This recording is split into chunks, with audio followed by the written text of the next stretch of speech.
Here's something strange about social media.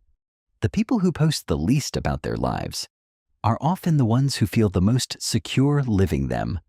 That sounds backwards, right?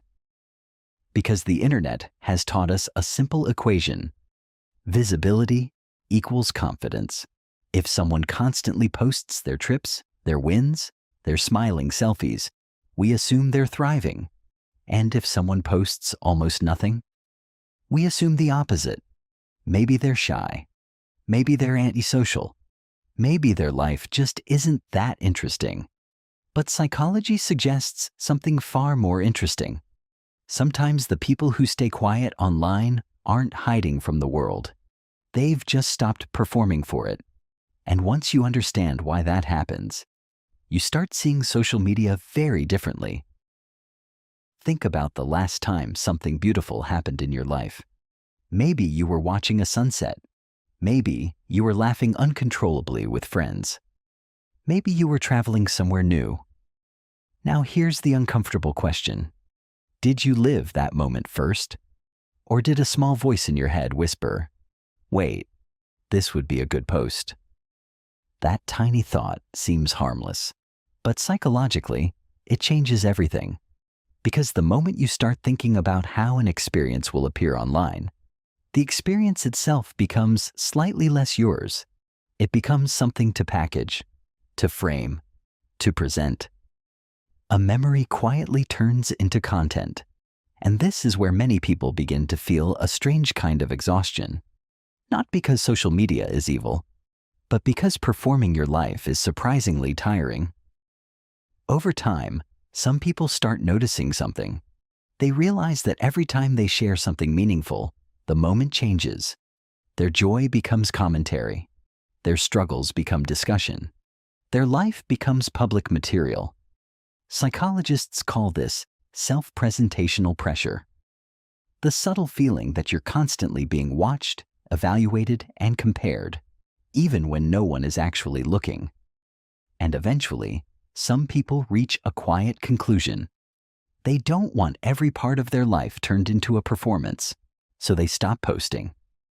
Not dramatically, not with a speech about quitting social media forever. They just go quiet. And strangely enough, many of them start feeling lighter. Here's where the psychology gets deeper. People who rarely post about themselves often have something researchers call a strong internal locus of control. In simple terms, their sense of worth doesn't rely heavily on outside reactions. They don't need hundreds of likes to feel proud of an achievement. They don't need public applause to feel that a moment mattered. They experience it, and that's enough, which means their happiness doesn't need witnesses to feel real. And in a culture built around visibility, that's actually a rare kind of emotional independence.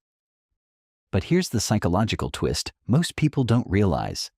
Around the middle of this story, something interesting happens. The people who share the least online often end up experiencing life more intensely offline. Because when you're not thinking about documenting the moment, your brain processes it differently. You notice more details. You stay present longer. You're not splitting your attention between living the moment and curating it.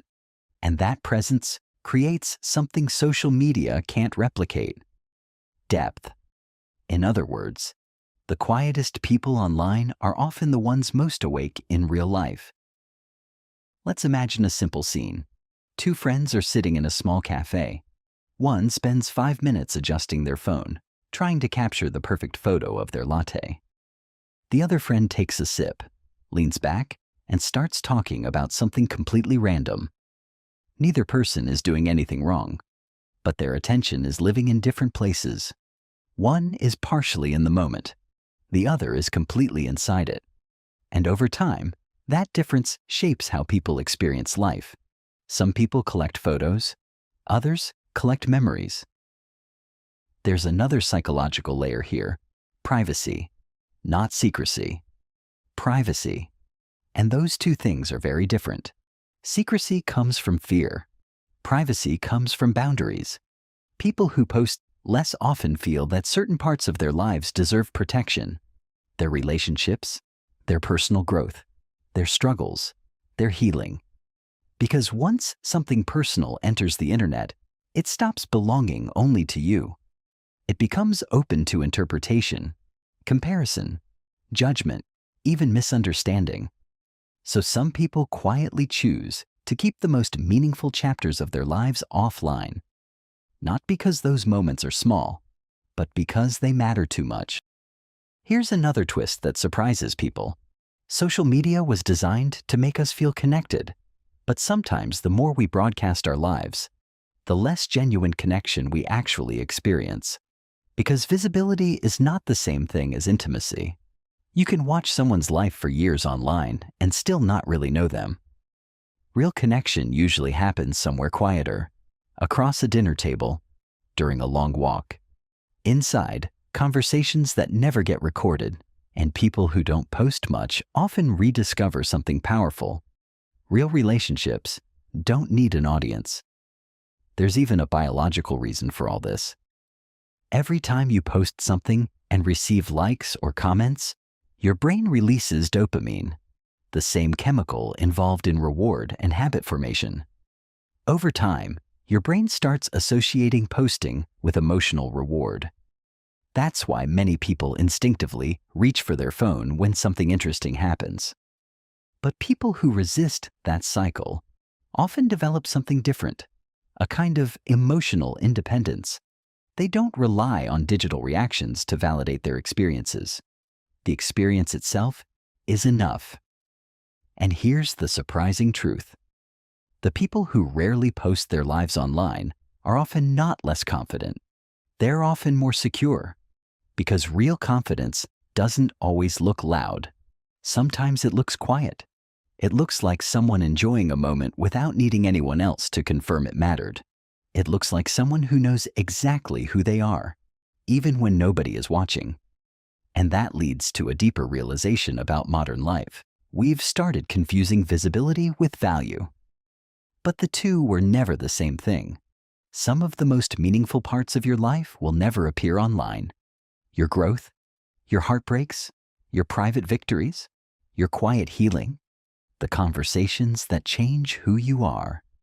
These things don't need likes, they don't need captions, they only need to be real. So the next time you notice someone who never posts photos of themselves online, don't assume they're hiding. Don't assume they're disconnected, and definitely don't assume they're invisible. There's a good chance they've simply discovered something many people are still learning. That privacy can be peace.